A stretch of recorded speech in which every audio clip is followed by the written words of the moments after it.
This is SHPE 2026 elections campaign do's and don'ts. My name is Natalie Davila-Rendon. I'm the vice chair of the National Board of Directors, and I'm joined by Kaylee Diaz. She's the undergrad representative from the National Board of Directors.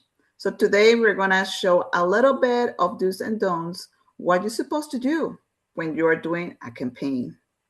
Next slide. So this is the agenda for tonight. We're going to talk a little bit about what is SHPE 401c3. What are the things that are allowed or not when you have a nonprofit organization?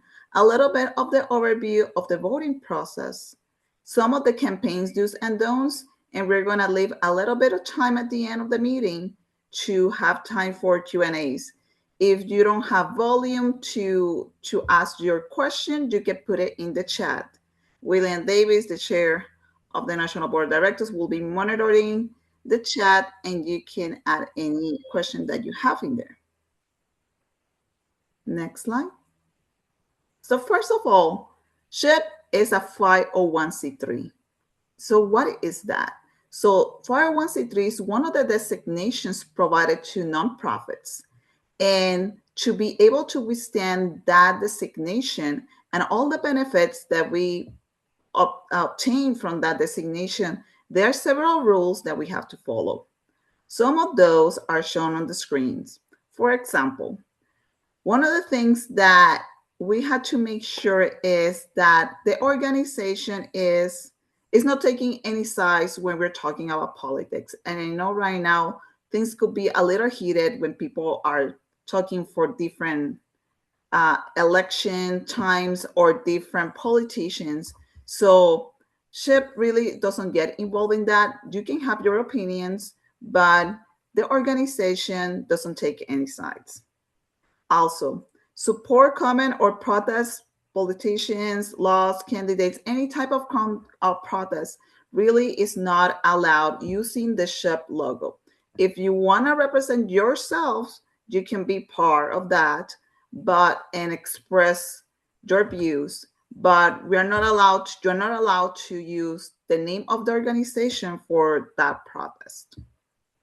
The things that she can do as a 501c3 is really support our members. We have undergrad members, we have junior members, and we have professional members. Provides different resources of information that could be useful to know your rights and the right of their members. And also support the mission and the vision of the SHPE as an organization. Next slide. I'm going to pass it back to Kaylee so she can tell us a little bit about the voting process.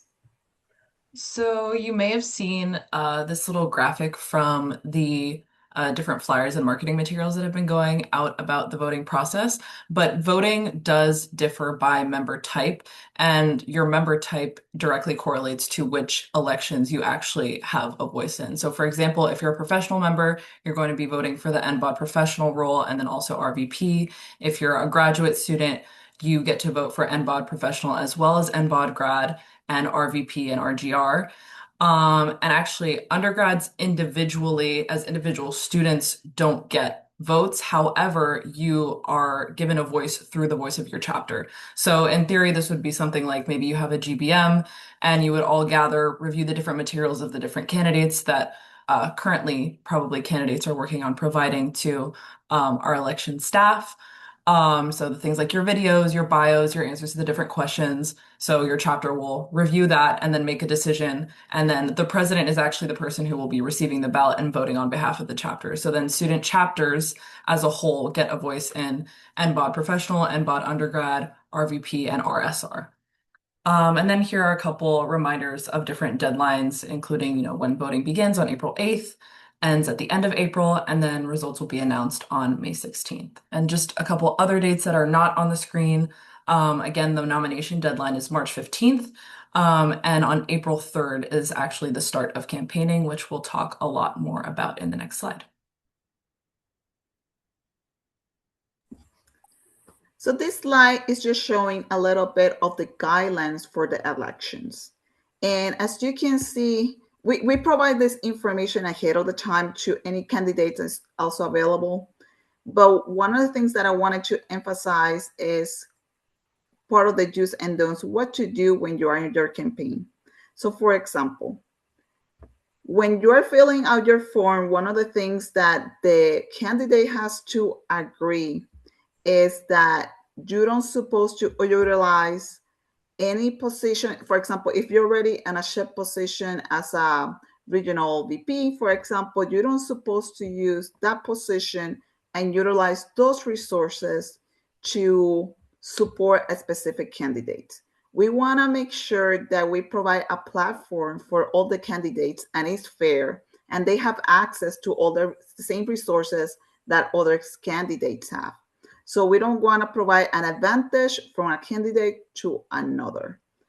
As the next one is ask and encourage any person currently holding a SHPE regional or national leadership position or SHPE staff member to provide you some grounding or some endorsement when you are doing your campaign. If a person has put in the title of their role, that's the part that is not allowed when you are doing your campaign.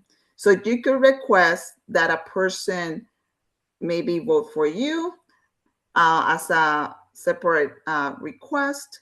You can provide your campaign in your different social medias, for example, LinkedIn, TikTok, Instagram. But it's the part about requesting that that specific person just do the endorsements to one candidate is the part that it won't be fair to the other candidates. And the next one that we have here, use SHPE official method of communication, including social media, to be used for campaign purposes. One of the things that SHPE does is that requests a small video, 1 to 2 minutes, for each candidate to provide their platform. What are the things that they care about? And that information is disseminated in the SHPE YouTube channel and also is provided when you do your ballot. Also, the candidate can provide that link when they're doing their campaign so people are more aware what are the things that are on their campaign.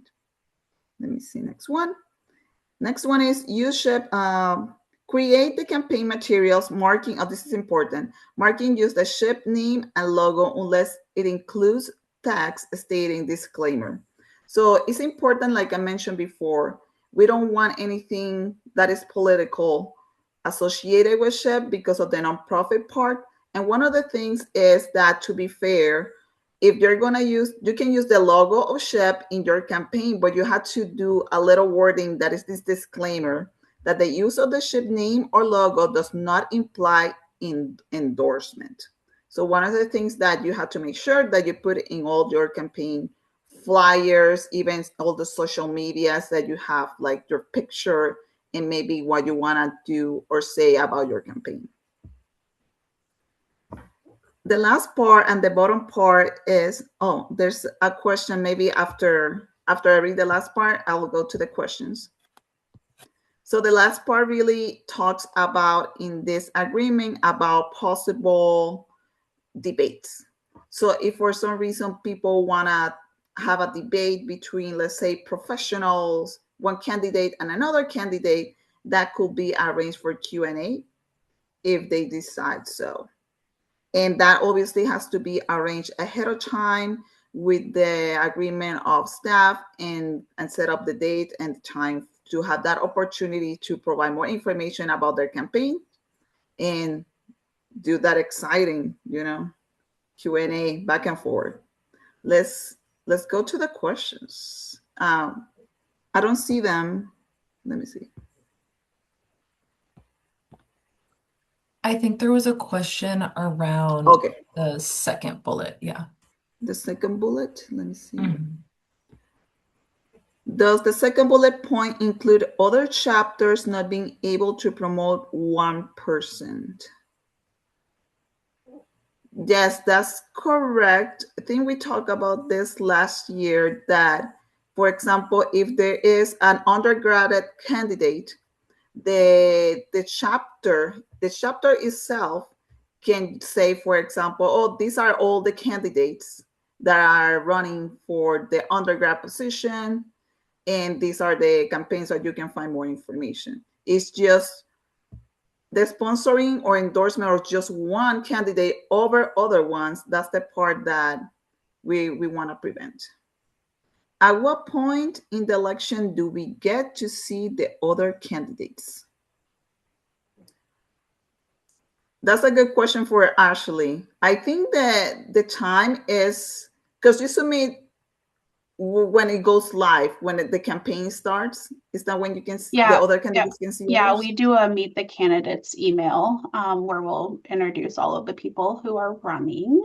So you will find out along with everyone else essentially. So April 3rd is when campaigning begins. Okay. And There's a comment from Will that says, in the context of the slides, when we were talking about the politics, especially means anything that is partisan. I just want to make that clarification. hey, Natalie. Yes. Going up back to that second bullet about asking or encouraging, that really, Yes. I want to make sure that's clear on that one to everyone. It specifically applies to individuals who are currently holding a national officer positions, like a member of the board, a Mm-hmm. regional leadership position, so like an RVP, an RSR, something like that, or a member of SHIP staff. A really easy way to think about it is anyone who has a ship.org email address can't be using their address to promote stuff. Individual chapter presidents don't have ship.org addresses, so they would be exempt from that, and they would be able to encourage people to vote for someone in the region or whatever they want to do. But that's kind of a good way to kind of split it there, so it's in or out. Okay. Eduardo, does that answer your question? Yeah, I was actually I'm allowed to talk just to clarify or It's okay. okay. Yeah, I that's the part I guess I was a little bit slightly unsure of just because I saw that it said members who only hold like a regional or national leadership position, and I'm glad Will pointed that out. Just because I guess my question was more focused on like, let's say other chapters saying, "Oh, vote for this particular person." I just wasn't sure if that was allowed. So just to clarify, I guess it only applies to individuals who have uh, basically a title, like whether it's regional or whether it's national, right? For the clarification that Will just provided. Yeah. Oh, yes. And then he just mentioned something. I think Kaylee mentioned that part before, that when you are in a student chapter, the idea is that the president of the chapter comes together with their members, and they review the candidates and they come to an agreement who are they voting for. So the idea is not that, oh, the president decided this person and they never consulted anyone. The idea is to have an agreement and people are aware who is voting. And sorry, who are the candidates that we are voting for. Yeah, so another big component of just like the election season in general, as you're campaigning, it's to the benefit of the whole organization if you're just to promote basically what the voting process is, period, just to increase voter turnout. And if you know anything about like the different majorities that you have to get for each specific election and everything, it's to everyone's benefit if we have a good voter turnout. So even beyond just saying, vote for me, I have a good platform, I want to do good for the organization, just educating people, because sometimes even chapter presidents, especially since it can be during like a transition period between boards, it may not be going to the right email. It may be going to the email of the old chapter president. So they may not be aware that they have like the ballot for their entire chapter and their entire chapter's voice essentially sitting in their email, and they're already, clocked out of the position or whatever. So it's good in general to just get out the vote, not only for yourself, but just make sure everyone is aware of the voting process. So, yeah. And that is an excellent point, because one of the things that you can do, Eduardo, for example, is make sure that your chapter has the correct email in their account and they don't have an old email. So that way we make sure that they receive that ballot.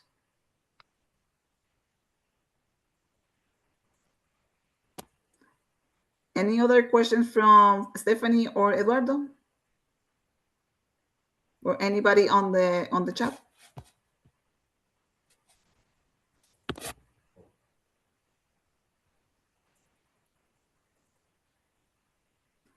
Ashley added in the chat that if you're not sure, may contact the membership at SHPE.org to confirm that the email from the chapter president is correct.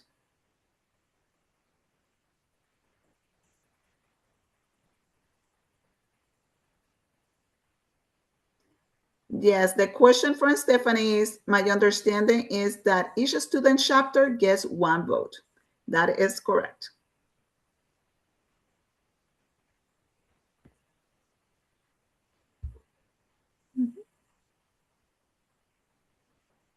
Any additional points that anybody wants to add?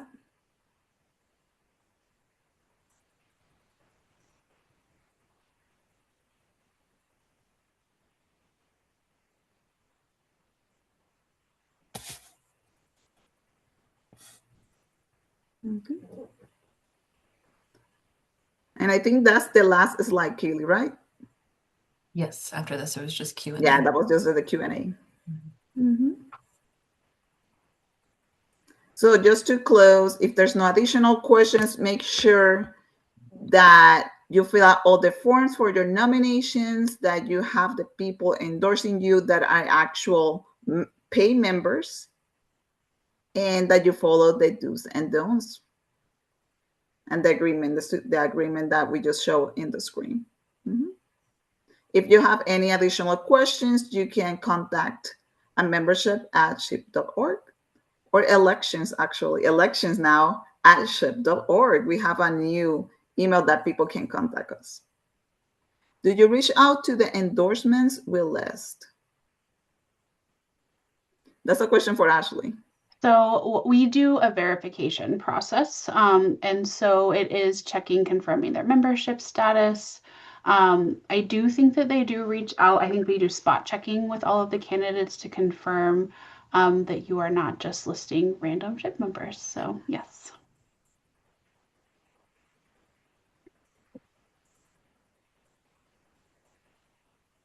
You're welcome. Okay. All right. Any go backs for any additional questions? Okay, to confirm, for the nomination petition, can the 5 signatures be from your own chapter, or do they have to be from different chapters? They can be from your same chapter. Correct. Yeah.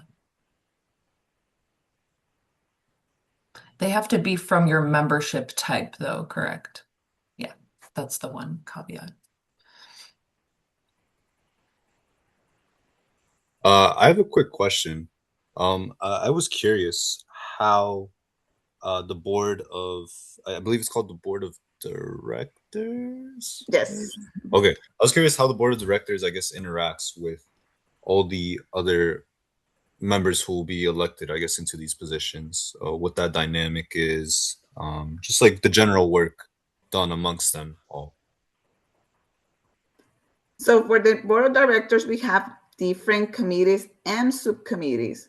And sometimes those committees align and talk directly to different chapters. Sometimes we have, the board of directors have, for example, 4 meetings during the year, 1 every quarter. And what we try to do is to engage with the chapters on the locations that we visit. Another part of engagement is during big events like NILA and the national convention, to talk to the different chapters and the leaders that we have representing in those events. Other engagements that I can think of is regional events that we have. And right now, from I think March and April, several regional events are going on. So there will be representatives from the board attending those events. And the other ones could be too, if There's a request for a board of directors to participate in an event, to be a speaker. They could be engaging them personally in their city. For example, if I'm located in Colorado, if the local chapter, student chapter requests for me to participate or to attend, that's another way to engage with the chapters. No, great. And Thank you for sharing. Honestly, because there's so many different positions, and I guess I was just curious, I guess how they all come together, and the committees make sense just because it focuses on one certain aspect. And so, Kaylee or Will, do you want to add anything to that? I think we'll put in the chat to ask what positions you're considering running for, just so Okay. maybe we could give some context based on that, Eduardo. Yeah.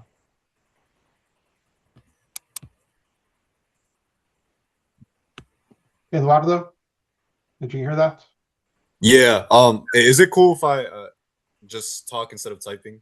Just because it's Yep. I just want Yep. to make Yep. Yep. sure because I saw the meeting was recorded. I just wanted to be, I guess, wary about that. Yeah, I'm considering running for undergraduate student representative, Okay. and I was really just curious about how the dynamic is between all the student representatives together, just to see, I guess, like if there's any collaboration or if in Yeah. particular for that region, if how communicative they are with all the other chapters part of that region to, I guess, try to bring everybody together. Yeah. And are you speaking about the undergrad rep at a regional level or the undergrad director at the national board? Undergrad rep at the regional level. Okay. So you're looking at specifically what's called the RSR position. So I think it's helpful to know that like at the regional level, there's the RVP, which is basically the professional rep, the RGR, which is graduate rep, the RSR, which is the undergraduate rep. Those three people, along with another individual called the RJR, who supports all the junior chapter activities in the region, those four serve as the leadership team for that region, and their job is specifically to help all the chapters connect and do things together and drive regional development. And so, absolutely, if you are an RSR in your region, you will be interfacing with all of your student chapter presidents, and you will be doing exactly what you just thought you're doing. Some of the regions, and I don't know what region you're in specifically, have extended teams, which will include something like vice RSRs or sub RSRs. Because the geography is so large, they've carved it up into two subregions or two, whatever you want to call it. And so then you can kind of build your own little mini team to help you drive that regional connection effort. And I think Kaylee currently sits as one of the undergrads on the national board, and so she can talk a little bit about how her and her other co-undergrad Maria, how they sometimes connect with the RSRs as well, just for support awareness as well as additional advocacy as needed.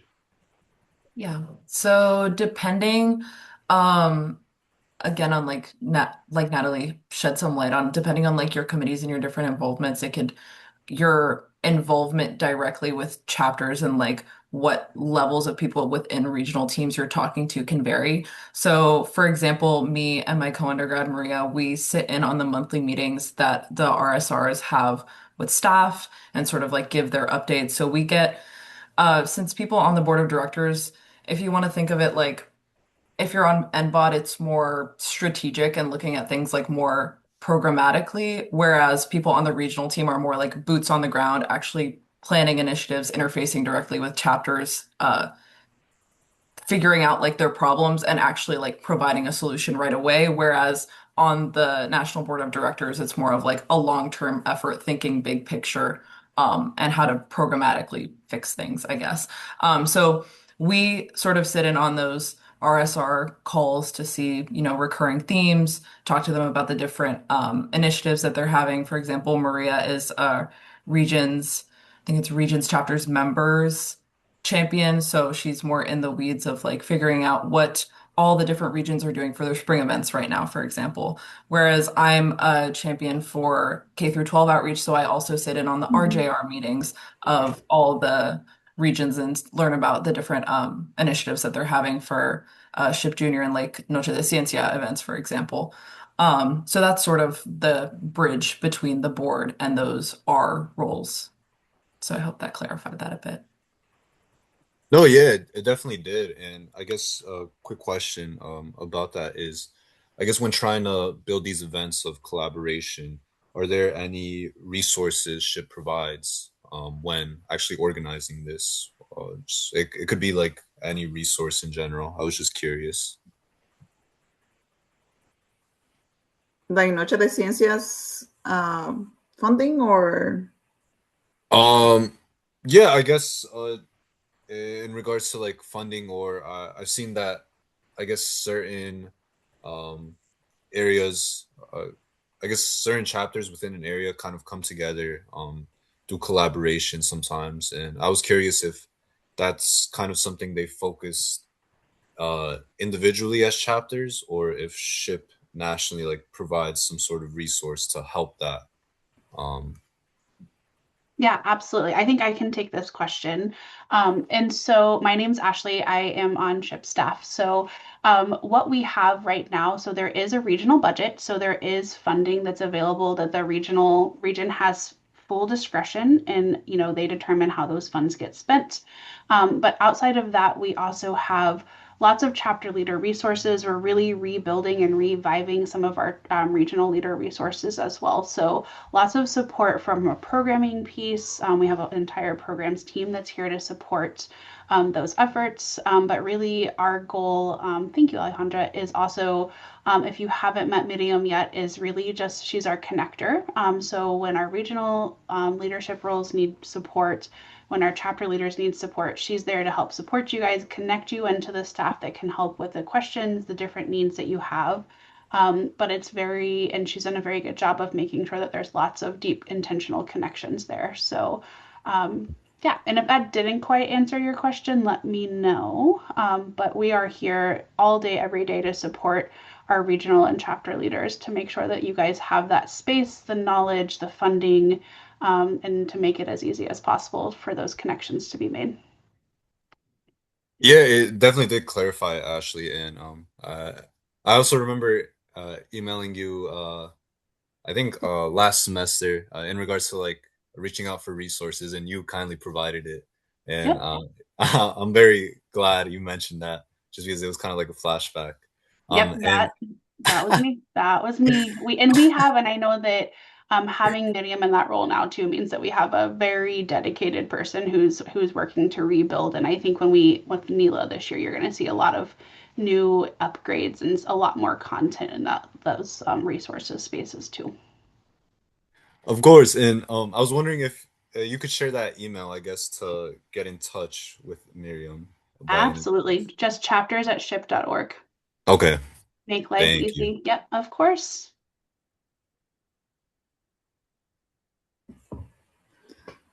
there's a couple questions in the chat, but I think they all have been answered.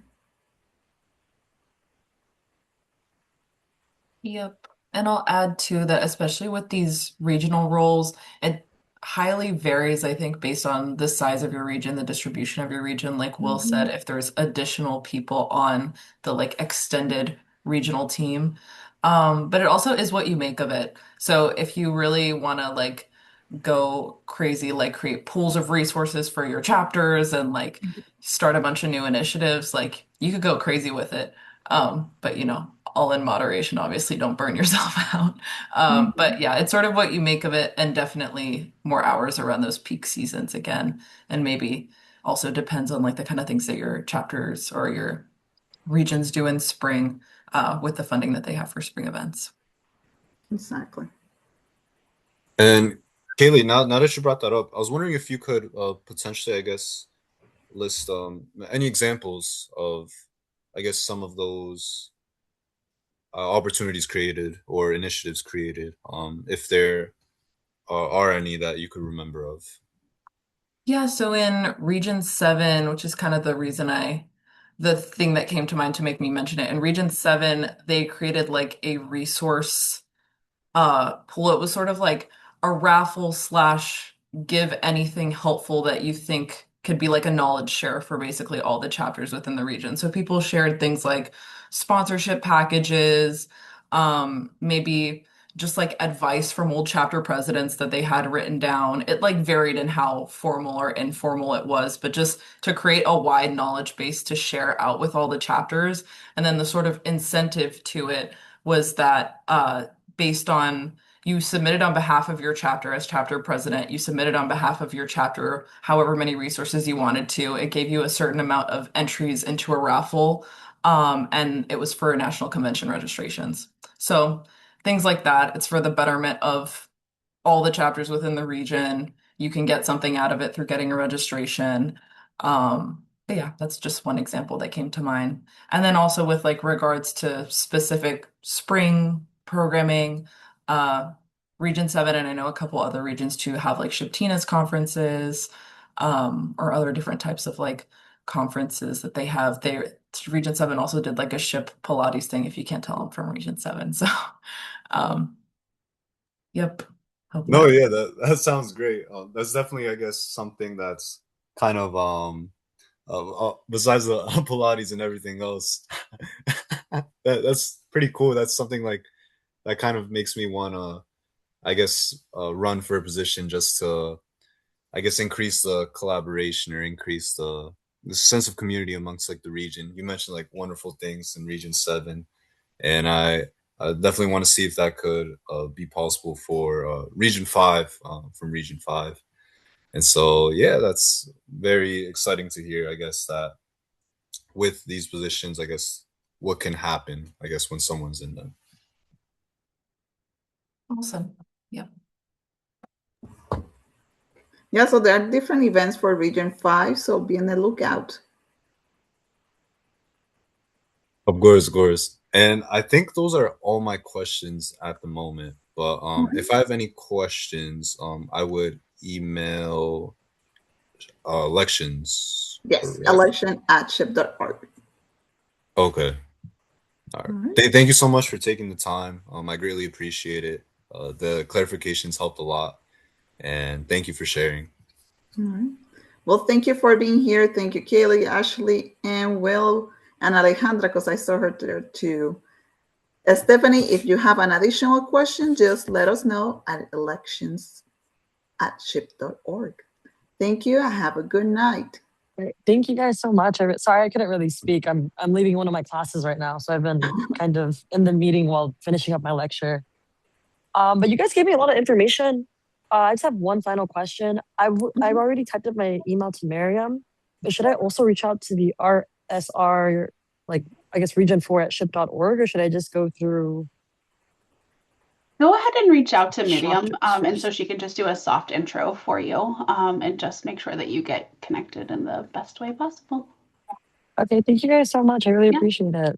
Okay. You're welcome. Thank you for being here. Thank Have you a good so night. much. Have a nice rest of your Bye, evening. everyone. Bye.